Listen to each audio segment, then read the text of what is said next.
Hey everyone, it's Jax Girl, and this is what I'm working on. I'm going to do a little stitch with me in my backyard. I'd love to say garden. It sounds so much more fancier, don't you think? Anyways, I'm working on gathering honey, and as you can see, I have gotten quite a bit done since last month.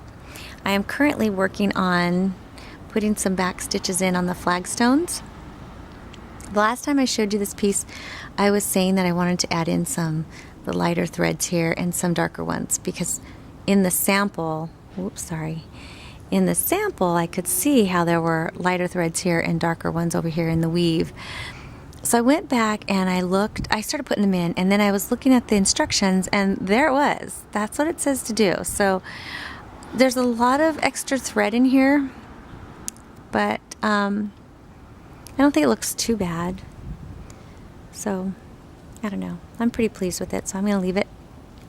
I might redo these wings because I think, if it'll focus, I think it looks a little too, let's see.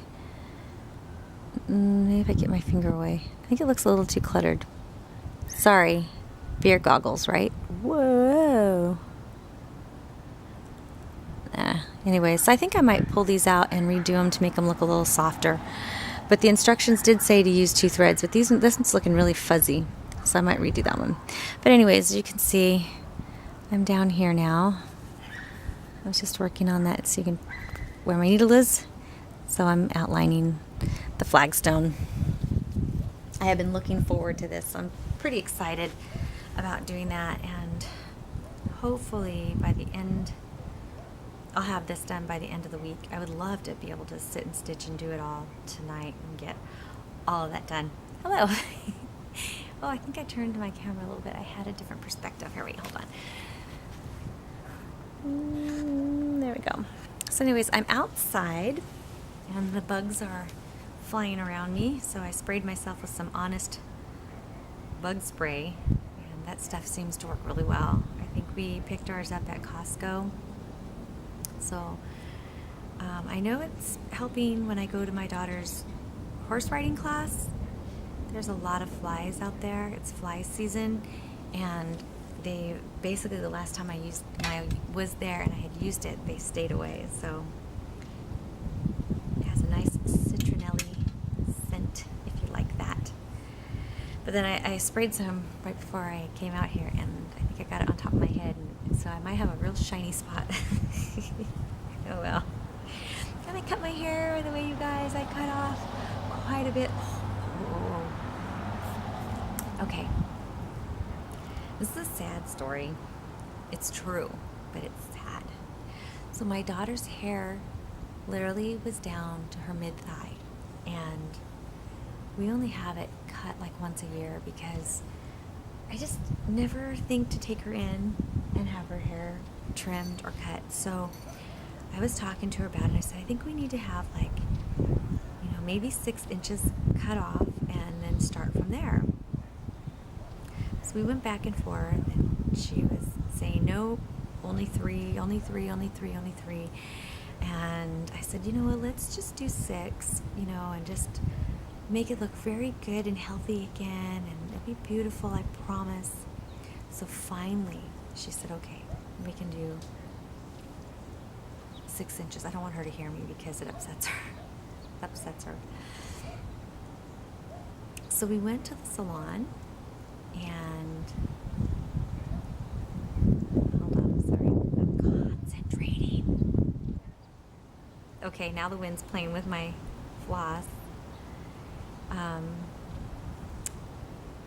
We went to the salon, and I talked to the hairstylist who I've known for years, and she knows how to do, cut my daughter's hair, which is very curly. And so, I was telling her I want 6 inches off, and then Evelyn started saying, no, Mom, 3. And then she said, okay, no, 5. And I said, no, if we're going to do 5, do 6, just cut it off. I said, well, let's ask, we call her Aunt Lisa. Well, she calls her Aunt Lisa. I said, let's ask Aunt Lisa what she thinks, and if she thinks 6, then let's do 6. So Lisa looked at it and she said, yeah, you really do need to.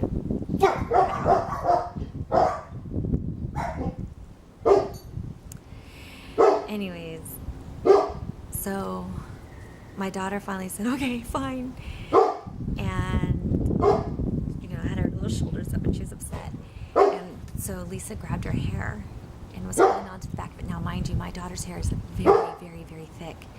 And so she grabs her hair in a ponytail and she looks at me and she's like, yeah? And I said, yeah, go ahead. And Lisa started cutting. Evelyn started crying. She just stood there and tears rolling down her face, just so upset. And I felt bad. I'm like, it's okay. It's all right. This is going to be okay. And so Lisa handed me Evelyn's hair and I grabbed it and I'm looking at it and I'm just like, oh no. And then Evelyn saw it in my hand and then grabbed her hair and just bawled. It was the saddest thing in the world. So I'm holding onto her hair and I'm like, oh my goodness. And so I had nothing to do with it. Although I had a rubber band on my arm and I completely forgot about it. So I'm holding onto this hair and I have my stitchy stuff in my hand because I'm getting ready to go and sit underneath the heater to have my hair dyed. And I'm just like, oh my goodness, and Evelyn's looking at me and then she just comes and looks up at me. So, I'm standing looking at her and she just comes and looks up at me. So she's standing right next to me and she's just, these big eyes and just, it was horrible, you guys. Evelyn's hair, again, was down mid-thigh, and we expected it to be maybe, like mid-butt. Excuse that language. It ended up being like to just above her waist. So I'm looking at it and I'm thinking, that wasn't 6 inches. That was a lot more than 6 inches. And I trusted that my friend knew what 6 inches was. I think I have a better idea of what 6 inches is because I've been making those baby hats, and I know that from the tip of my finger to here is 5 inches. When I measured the hair that was cut off, it was 12 inches. Yeah. Okay, I think I just heard all of Flosstube gasp, like, yeah, 12 inches. So, because she had put the hair in a ponytail, which I knew was not the right way to do something, but she's like, let's just go for it and just get it over with. Oh my goodness. I knew that when she did that, she was really going to have to trim it up. Evelyn probably lost, I would say, at least a total of 16 to 18 inches. Yeah. So Evelyn continued to cry throughout my whole visit at the salon, and it's like a 3-hour visit when we go. She cried and she was trying to be good, but she would softly sob and then look at her hair and cry. And the whole entire salon noticed. When someone's crying, even if it's silently, people notice. And then they would look at me and say, do you see it? Do you know? Did you see your daughter? I'm like, yes, I know. Oh, Mother of the Year. So, Evelyn has told me several times that she has not forgiven me, and until it grows back, she will not forgive me. She only half loves me. And, we got home. Her hair was styled really cute. Lisa put it in a braid, very beautiful braid. But then Evelyn just died crying when she saw it. So I said, let's take your hair down and let's look at it. And so she combed it and played with it and swished it back and forth. And she likes it, but she was very proud of her hair. She had the longest hair in our church, is what the last person I told her. And she's like, I think even in our stake, or, I think you are the one with the longest hair. Oh my goodness, this is something that'll stay with her for the rest of her life. And it's so sad because she's going to tell her children, my mother cut my hair. Oh no. Okay, you guys, I can't talk and stitch to you guys because then I make little mistakes. I don't know what I'm going to do. I left a big loop of thread, and I can't cut it because then I'll lose my stitches. You'll never see it back here, but I'm very proud of my back. Okay, I can't do this. I can either restitch it. Yeah, I can't cut that.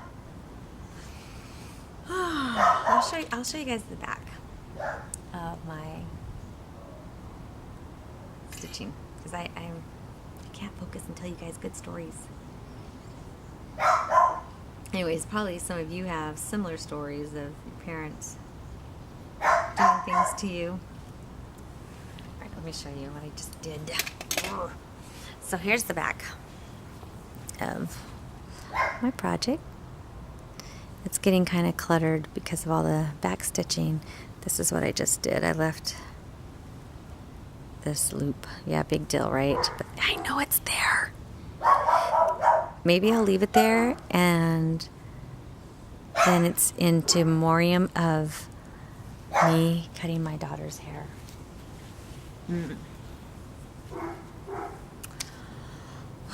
Anyways, terrible. It's getting cold out here. The sun's gone down. I was supposed to go out in my garden and pull out the stuff that's dead so I can plant new stuff. I'm supposed to do that July 1st. Don't remind me that it's August 21st now, I think. Oh my goodness, something like that. Oh, August 22nd. It's even worse. I'm having some energizing tea because that's me and my grandma. I was 17, 18, just turned 18 maybe. Graduated from high school, 1989. Proud of it. Anyways, what was I going to say? Yeah, I have been up over 24 hours. I worked last night. Oh my goodness. I wish I could tell you stories. Last night was just crazy busy. Well, it wasn't to begin with. We really hit a big baby season, and then finally it quieted down, and then last night it got bad. But anyway, so I've been up over 24 hours. I did have a 2-hour nap today from 9:30 to 11:30. Don't I look refreshed? Now you know why I look so old and tired all the time. Anyway.